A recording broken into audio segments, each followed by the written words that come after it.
Once again, good evening, everyone. My name is Sam Olabulo. Tonight, we're looking at architecting resilience in a fragmented world. And that speaks to the framework that applies to cultural intelligence in leadership. Okay, I'm here tonight to address a fundamental shift in the requirement for leadership excellence. In our increasingly interconnected world, the ability to lead across cultures has transitioned from a professional luxury, to put it, into an absolute strategic necessity, whether you are leading remote global teams or possibly navigating multicultural local markets, and probably you're also operating in a landscape where diversity is a default, right?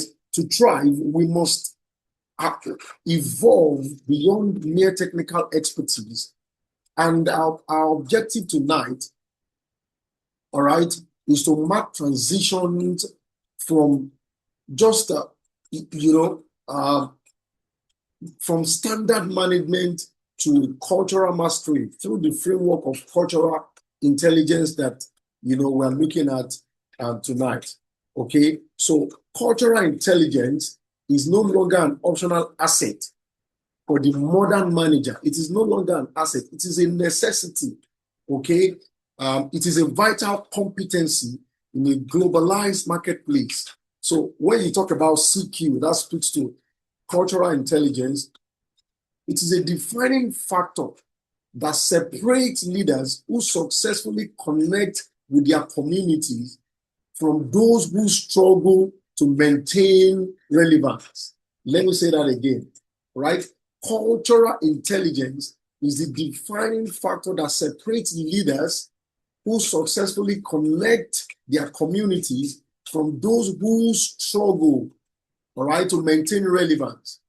It is the core of modern organizational resilience, okay? And we're going to be looking at the objective too, which is to provide a psychological, practical framework for moving from technical proficiency to cultural mastery, being able to appeal to people's culture, okay?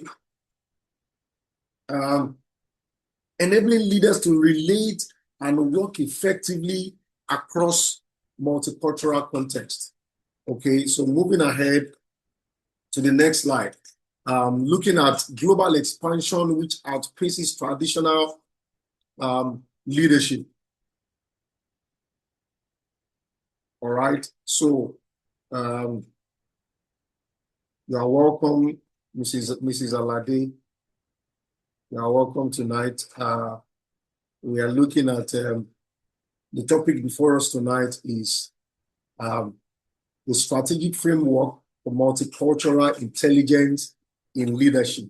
What we are saying that cultural intelligence is no longer it's no longer a luxury. It's a necessity that leaders, if you must thrive across teams, across organizations, if you must do well in your organization, in your business, cultural intelligence is what has come to stay and that we have to reckon with, all right? So I said that in a globalized marketplace that we are currently, cultural intelligence is a defining factor that separates, okay, leaders who successfully connect their communities from those who struggle to maintain relevance. Okay, it is the core modern organizational relevance.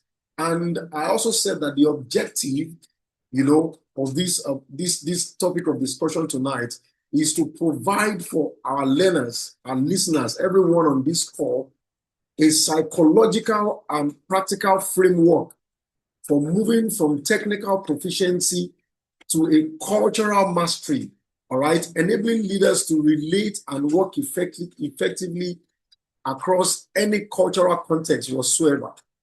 Okay, so let me just quickly move to the second slide that I was before and then just move ahead.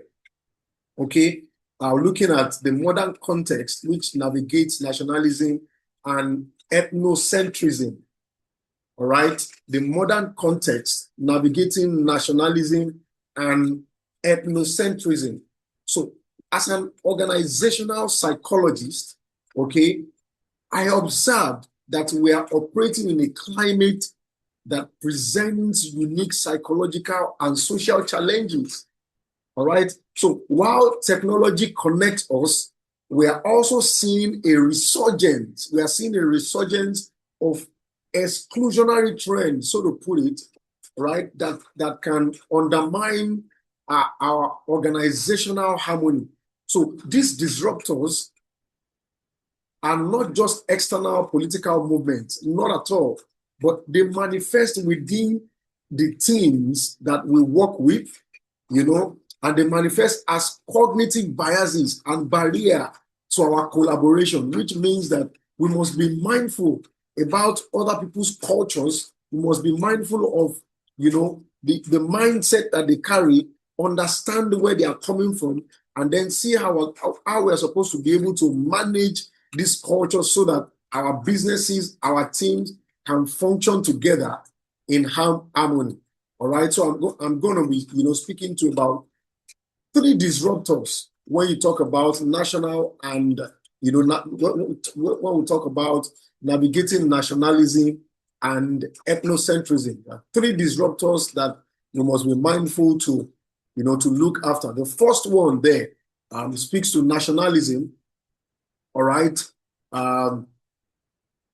Nationalism, it is the ideology emphasizing the superiority of one's culture, all right, often leading to what I call exclusionary policies that alienate the diverse groups, all right?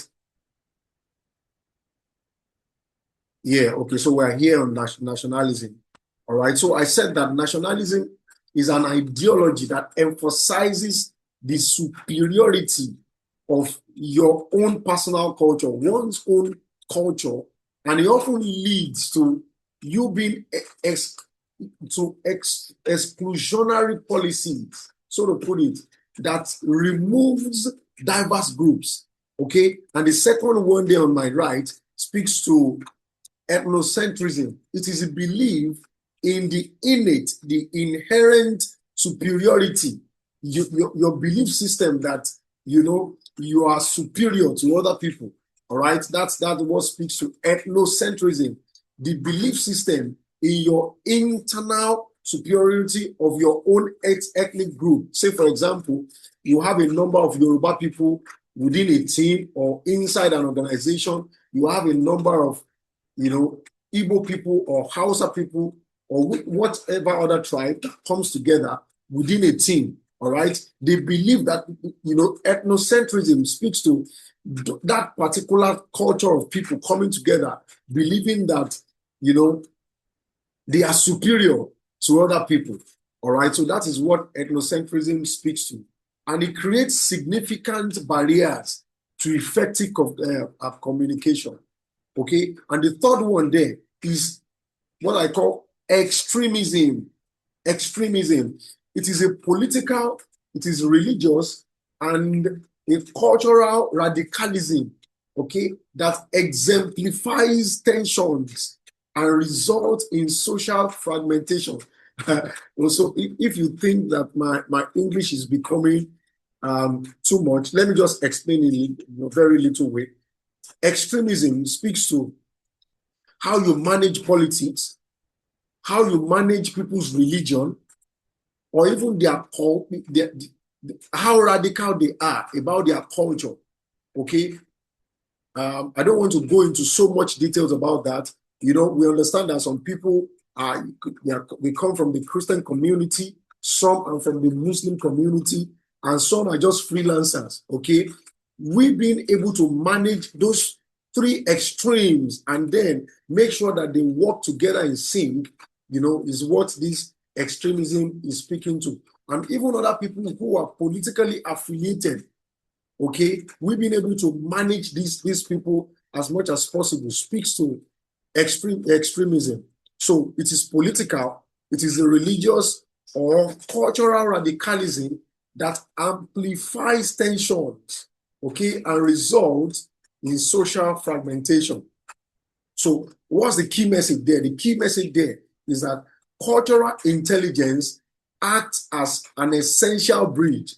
We being culturally intelligent act as an essential bridge, okay? It is a primary tool for leaders, right, to dismantle that exclusionary policy that I mentioned earlier and the negative effect of this trend, either political trend, either religious trend that we see that are prevalent in organizations, either it is even cultural radicalism. It is we being able to manage these differences, and then for we leaders to be able to dismantle these policies and the negative effects of these trends, all right, by fostering what I call number one, empathy. We've been able to empathize to their political, to their religious, and cultural radicalism, okay? And with empathy and respect is what cultural intelligence speaks to, okay? Cultural intelligence allows us to build connections. When you are culturally intelligent as a leader, as a team lead, it helps you to build connections across cultural divides, okay? And then create an environment where every individual is empowered to be able to contribute, bringing their own perspective, their cultural perspective, their political perspective, their religious perspective, and every other thing that they could bring together just to make sure that the team continues to rise and then moves ahead. Okay, moving forward to the third slide, okay, which speaks to identifying your organizational paradigm. Okay, all right. So when talking about defining cultural intelligence, to even start with, it is to be able to lead effectively. We must ground our approach in a robust way that we can define it. While the term was established by a man called Anna, the psychological community often looks to another man called Thomas et al. In 2008 for most comprehensive framework. Okay, and of course, recent researches in 2019 highlights that cultural intelligence is not merely an academic concept. Okay, it is now a vital skill that transforms how we engage with a global workforce. Okay, so if I'm going to adequately be able to define what cultural intelligence is, it is a system of interacting knowledge and skills, linked it by cultural metacognition, to put it, all right, according to Thomas et al. In 2008. It is the functional ability to relate and work effectively across cultures, across religions, across, political circles, okay, and be able to relate effectively and work across these cultures by recognizing and adapting to different norms and values. Okay, so beyond our traditional skills, cultural intelligence specifically targets the ability to be able to navigate cultural nuances that standard leadership training often overlooks. Okay, and then the second key point there is what I mentioned earlier, talking about the metacognition. It is a thinking awareness required to apply cultural knowledge in real time.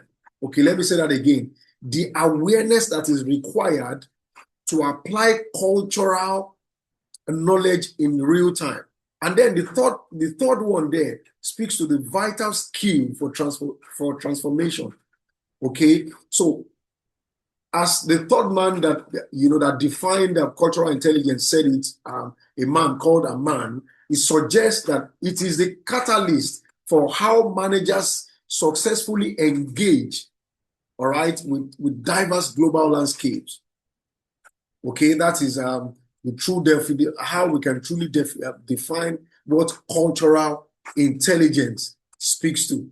Let me just go straight to the fourth slide. All right, so we have defined what cultural intelligence is.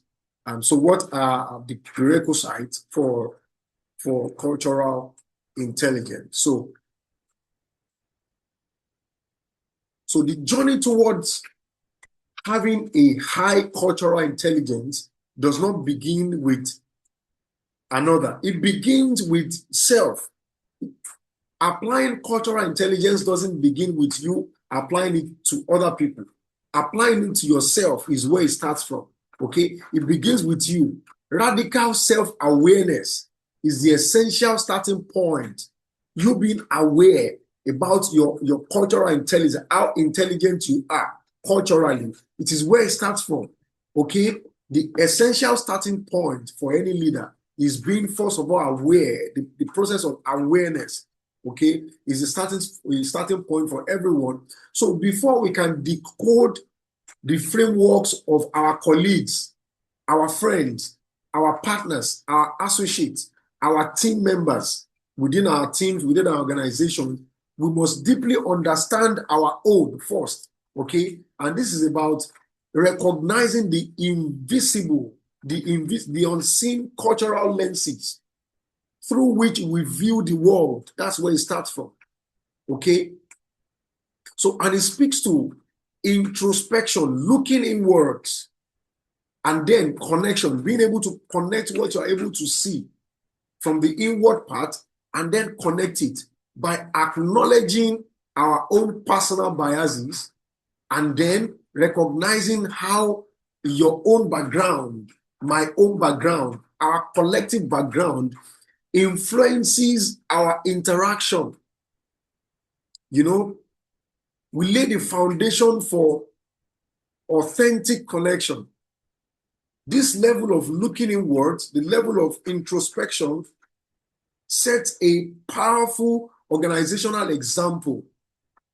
And it also demonstrates that leadership requires a genuine and humble striving for you, first of all, understanding your own cultural embedment, innate, what I call cultural lens, looking inward, being able to recognize through introspection and then connecting it, all right, within our teams, even within your families, amongst your peers, in the organization. The first thing that it speaks to is looking inwards, introspection, and then connection, okay? Demonstrating that leadership requires a genuine, humble striving for understanding. And the second one there speaks to reflection prompt, okay? It is we being able to consider our own cultural framework, okay? In, like you say, in what ways do your inherent biases or background influence how you interpret your own personal behaviors? How you grew up, the access to education that you have, the access to information that you have determines how, it influences your behavior. It influences your interactions with other people, all right? So that speaks to the 3 E's, your exposure, right? Your experience, all right? And your education. 3 things: exposure, your experience, and your education. These 3 E's speaks to how you are able, it speaks about your background and how your background influences how you are able to interpret the behaviors and communication styles of you yourself and even your team members, okay? So that speaks to the foundation of we, first of all, being self-aware. All right, let me go to the next slide before we begin to look at how we're going to round up for tonight. Okay, so cognitive intelligence, that's the first pillar of what do we call it? Cultural intelligence, that's the very first pillar. Cognitive intelligence, which is the head. Cognitive intelligence speaks to our mind, speaks to our head, how we're able to reason. Okay, so let's begin dissecting the intellectual foundation of our framework, which is cognitive intelligence. This is the head of the whole of this system, all right? And it involves the diligent study of cultural norms, practices, and conventions.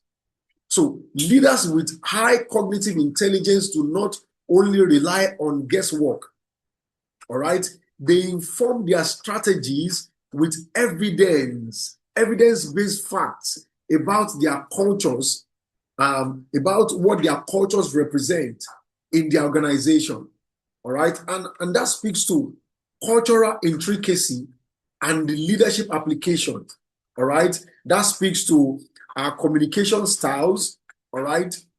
It speaks to our decision-making processes.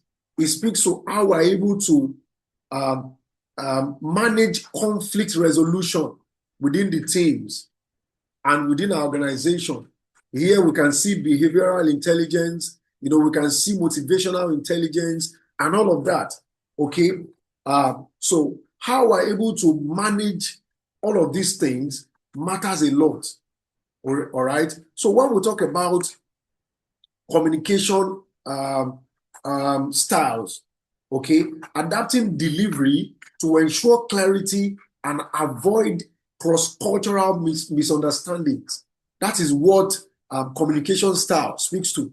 And then when you come to decision-making processes, all right, it is in being able to understand how cultures reach consensus, how different cultures can come together to reach a consensus in streamlining project timelines. Okay, how we're able to bring diverse cultures together, diverse biases and mindset together in making sure that the vision comes into fulfillment and alignment is what is probably most important thing. And the third one there speaks to conflict resolution. All right, how are we able to manage conflict within the teams and organizations? All right, it is being able to recognize preferred method. What is the best method you can apply to be able to handle disputes, to maintain team harmony? That is what conflict resolution speak to. All right, so all of these things emphasizes that gaining this knowledge is not just an academic exercise. All right, knowledge is the cornerstone of respect.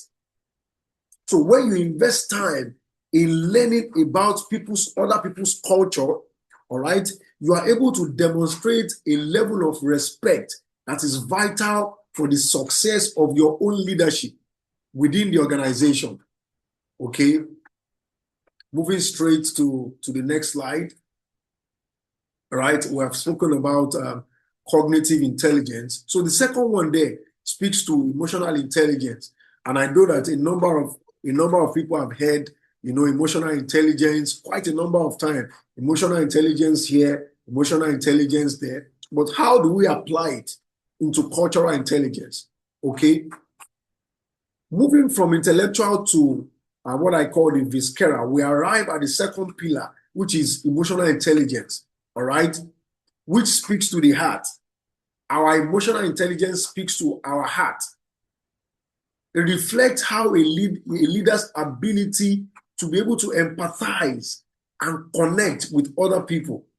All right, it speaks to how a leader is able to empathize and recognize other people's emotion, both your own emotion first, and then other people's emotion, and then extend it across teams, across your team members, to navigate the complex interpersonal dynamics, all right, that define the global work of emotional intelligence. This first one there speaks to the impact of your empathy. What is the impact of your heart, how you are able to empathize with other people within your team, within the organization. All right. Whether a leader demonstrates empathy or not, they foster an environment of psychological safety.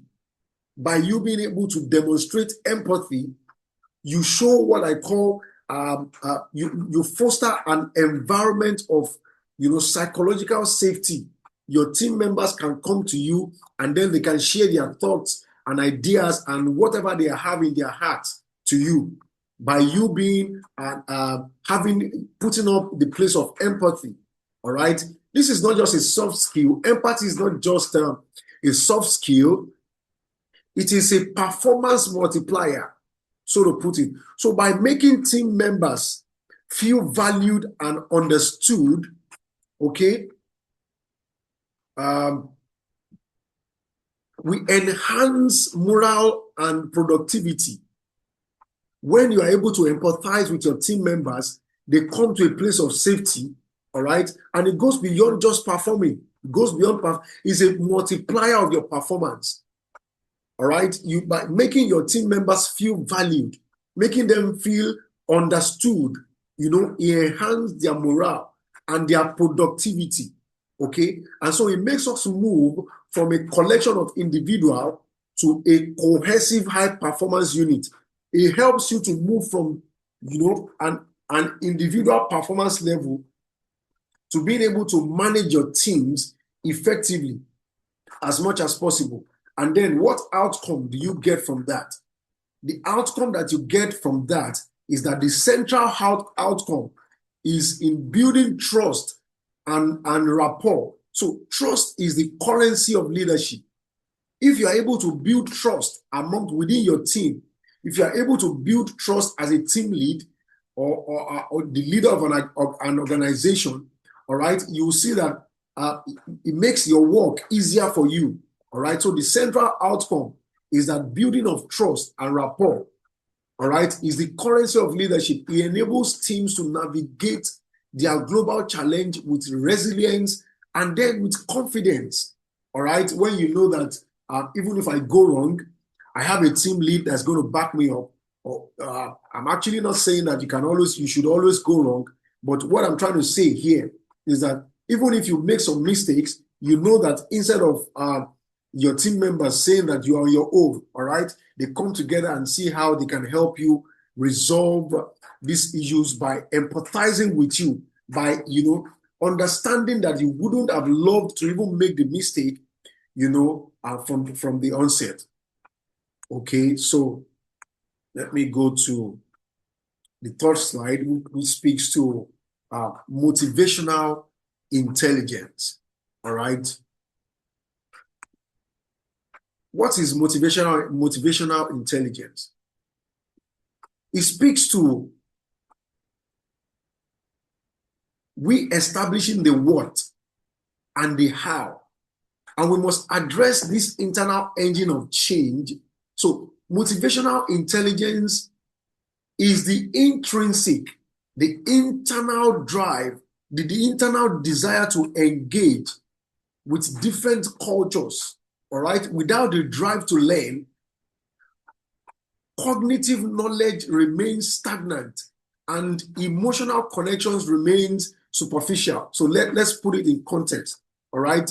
The first one there, talking about motivational intelligence, I think we have about three of them, speaks to proactive leadership behaviors. The first one there speaks to seeking cross-cultural experiences, and that is actively pursuing opportunities for internal travel, so to put it, or networking with diverse groups. The second one there speaks to continuous education. Okay, continuous education. It is in committing to ongoing trainings and development regarding global trends and cultural shifts. We must learn as leaders, as team leads, even as family members. We must understand context, cultural context, and see how we can leverage on these things to network amongst diverse groups. For people who works in global organizations, We must understand these things to be able to navigate properly and then not fall into the trap of cultural or unintelligence, so to put it.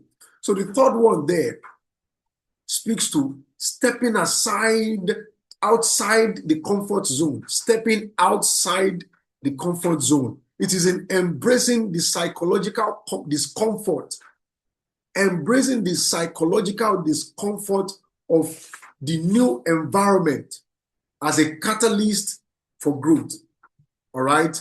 And then the last one there is modeling the mindset. So by modeling a proactive desire to learn, you inspire your teams, all right, to view diversity as a source of strength rather than a hurdle to be cleared.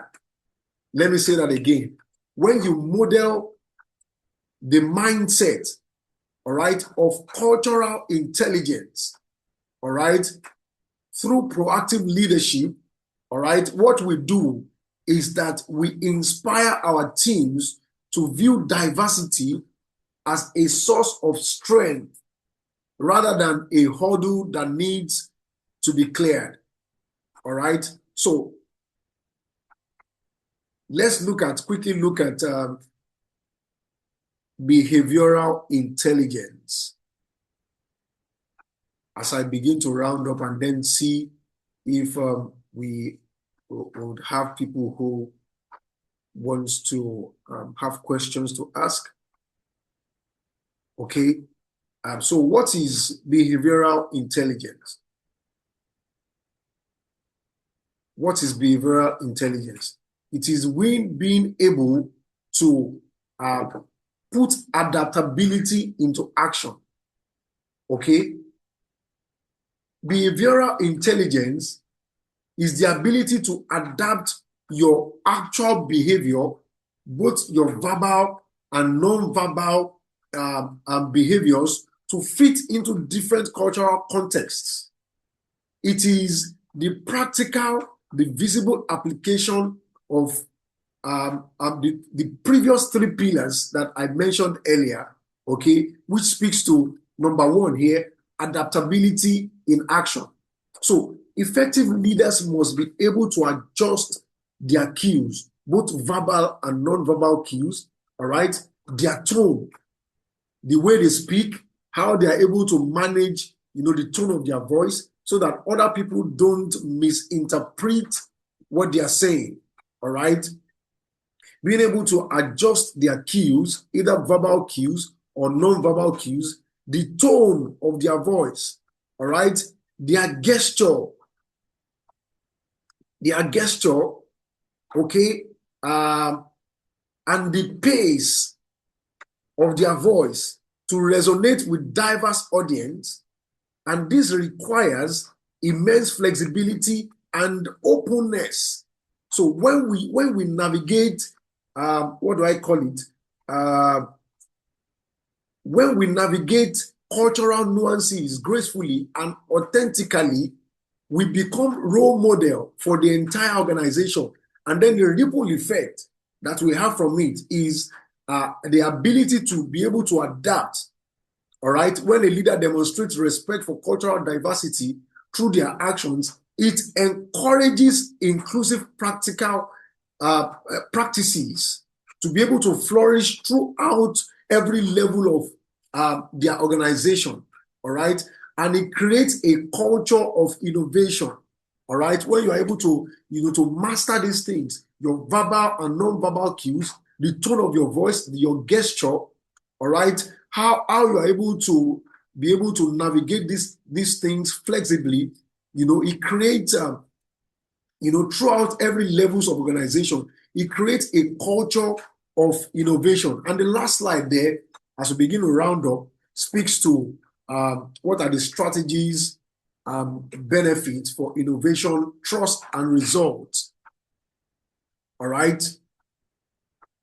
I think I should be able to round this up in 1-2 minutes, and then we'll see if we have questions for us to ask. Okay, so strategic benefits, which speaks to innovation, trust, and result. Okay, while cultural intelligence is a moral imperative, it is also a powerful driver of business. Okay. There's a man called Sharma and Makija in 2024. They emphasize that in private organizations, for NGOs, government agencies, cultural intelligence is a vital competency for achieving organizational goals. All right. Cultural intelligence is preventive. It allows us to anticipate challenges before they arise. And this speaks to what I call driving innovation. All right. It is being able to assess wide ranges of ideas from diverse perspectives, which leads to more effective and creative solutions. So the second one there, it speaks to we being able to build loyalty. If you are cultural intelligence, it builds loyalty. All right. Speaks to genuine respect for diverse cultures. It boosts employee morale and trust, and it leads to increased retention. And the last one there talks about strategic prevention, right? Cultural intelligent leaders anticipate misaligned objectives and craft strategies that resonate across boundaries, and it stops conflict before they occur.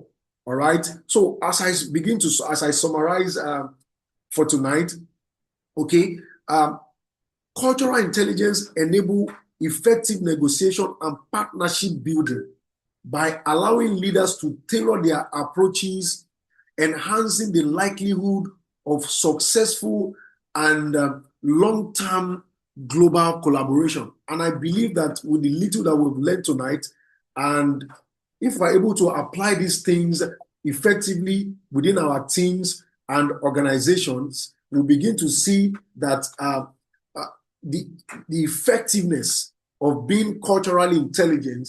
And then I would like for us to begin to apply, all of these pillars as these pillars that were mentioned tonight during these sessions.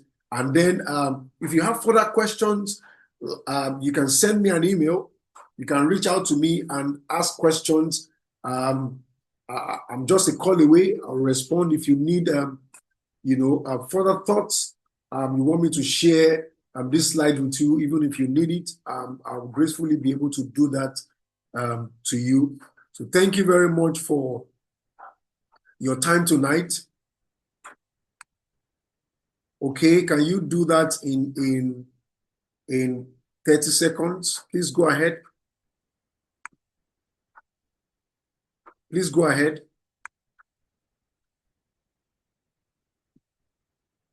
Can you unmute yourself and then go ahead?